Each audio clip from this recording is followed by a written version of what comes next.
Halo warga sipil sekalian, ini Insta360 barusan gue coba dan gue sangat-sangat suka.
Semua footage yang kalian lihat tadi diambil dengan kamera Insta360 ini. Dan perlu gue jelasin di awal, gue sama sekali nggak dibayar sama Insta360 untuk bikin video ini. Ini juga bukan in-depth review ya, karena gue baru pakai kamera ini 2-3 jam pak. Gimana gue mau in-depth review? Jadi kalau lu mau nonton in-depth reviewnya, lu bisa tonton channel-channel lain kayak Anjas atau Mas Alit yang udah ngebahas kamera ini bener-bener detail. Jadi ceritanya kenapa gue tertarik sama kamera ini, karena seperti yang kalian tahu, gue kan solo youtuber ya. Gue nggak punya tim kreatif, gue nggak punya kameraman, gue nggak punya editor, jadi semua all by myself. Terus ditambah lagi gue pengguna e-board cuy. Gue suka banget mainin e-board, dan e-board adalah kendaraan kedua bagi gue untuk beraktivitas. Dan ketika melihat ada teknologi yang bernama Insta360 ini, jelas lah itu sangat-sangat menggiurkan gue. Itu kayak dreams come true gitu loh, kayak menyelesaikan semua masalah gue gitu loh. Jadi ya udah gue tertarik gitu. Awalnya gue pengen beli langsung, cuma gue terkendala 2 masalah yang berat cuy. Pertama, gue nggak punya duit. Kedua, duitnya gue nggak punya. Tapi rasa penasaran gue tuh masih besar gitu. Jadi akhirnya gue putuskan untuk menyewa kamera ini terlebih dahulu. Awalnya yang pengen gue sewa itu yang seri X2 nya, cuman ternyata seri X2 nya nggak ada yang nyewain. Jadi ya udah, gue dapatnya seri yang R ini, dan ternyata ya memuaskan gitu. Tapi yang namanya kamera nggak ada yang sempurna pak, pasti ada kekurangannya. Dan untuk itu mari kita bahas satu persatu.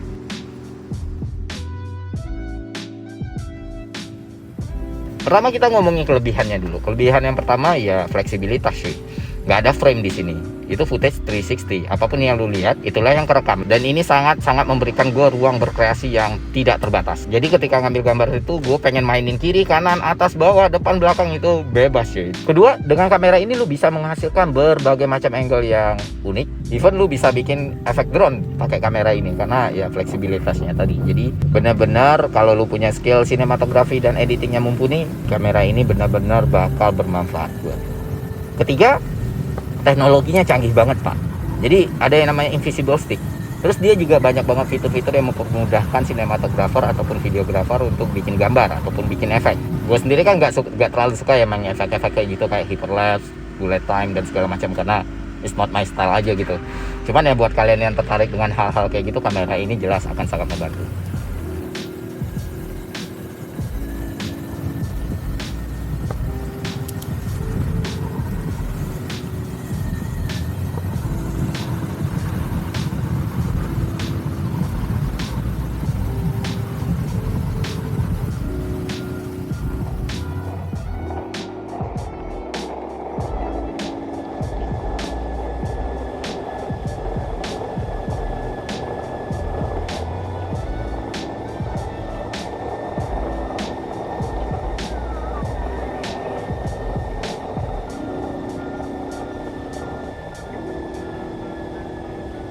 Ya kayak gue bilang, kamera itu nggak ada yang sempurna. Even kamera ini sekalipun, walaupun gue suka banget sama kamera ini ya, kekurangannya yang paling fatal itu ya kualitas gambarnya cuy. Cuman ya sebenarnya nggak yang jelek-jelek amat, masih bisa dipakai juga, masih bisa diolah juga. Dan gue juga bisa jadi bias karena yang gue pakai kan seri R-nya, bukan seri terbarunya. Jadi ya gue penasaran seri terbarunya apakah bisa ngasilin kualitas gambar yang lebih bagus. Kedua, ngolahnya cuy. Jadi kamera ini simple dipakainya tapi berat buat dieditnya, karena lu butuh aplikasi bawaan, lu butuh aplikasi khusus, baru lu bisa masuk ke software editing lu. Tapi sebenarnya Premiere Pro udah ada pluginnya ya. Cuma kalau di Final Cut Pro lu harus masuk ke aplikasi Insta360-nya dulu gitu, baru di convert. Dan ini jelas-jelas memakan waktu. Dan ketika diedit pun, wow, kipas gue bunyinya kenceng betul.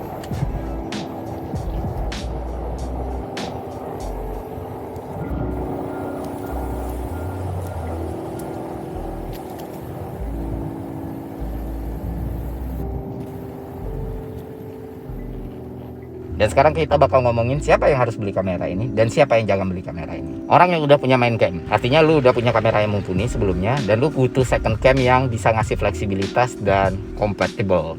Dibanding beli merek lain ya, Insta360 ini sangat-sangat gue rekomendasikan karena semua kelebihan yang udah gue sebutin tadi.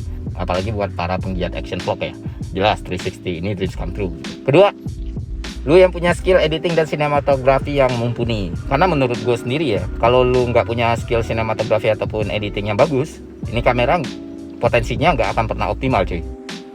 Kalau cuma ngambil kayak gitu-gitu doang ya, mending lu beli GoPro atau lu beli Osmo atau bahkan pakai HP lu aja gitu. Tapi kalau lu bisa memaksimalkan angle, visi, imajinasi, fantasi, terus lu bisa ngolah dengan baik juga, kamera ini jelas harta karun. Ketiga, kalau lu punya duit. Kalau lu nggak punya duit ya jangan beli cuy. Terus siapa aja yang sebenarnya jangan beli kamera ini? Pertama, orang yang nggak punya main cam.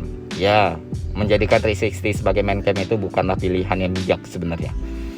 Ibarat kata ya udah, seenggaknya kalau lu mau nyari kamera pertama lu carilah mirrorless ataupun DSLR. Jangan ini, sangat-sangat tidak gue rekomendasikan. Kedua, lu tipe orang yang ngambil gambar gitu-gitu aja. Ibarat kata kan nggak semua orang yang menekuni bidang sinematografi ataupun editing, tapi ya banyak juga orang yang bikin video standar cuman untuk kepuasan pribadinya. Kalau gue bilang sayang sih beli kamera ini, karena ya itu tadi, jadinya juga bakal gitu-gitu aja. Karena kekuatannya itu bukan di image quality-nya ya atau footage quality-nya ya, tapi flexibility-nya. Jadi tolong dipertimbangkan matang-matang. Ketiga, tools editing lu kentang. Kelebihannya sih ya, mengolah footage dengan resolusi 5,7K itu bukan hal-hal yang ringan untuk dilakukan. Jadi ketimbang lu menghabiskan uang untuk membeli action cam ini, ya mending uang lu dipakai untuk hal yang lain, jaminan pendidikan misalnya. Udah itu aja dari gua. Kamera ini harus gua balikin ke tempat rentalnya. Apakah gua akan membeli kamera ini ya kita lihat aja nanti. Lebih dan kurang gua minta maaf. Sampai jumpa di tentang videografi selanjutnya. See ya.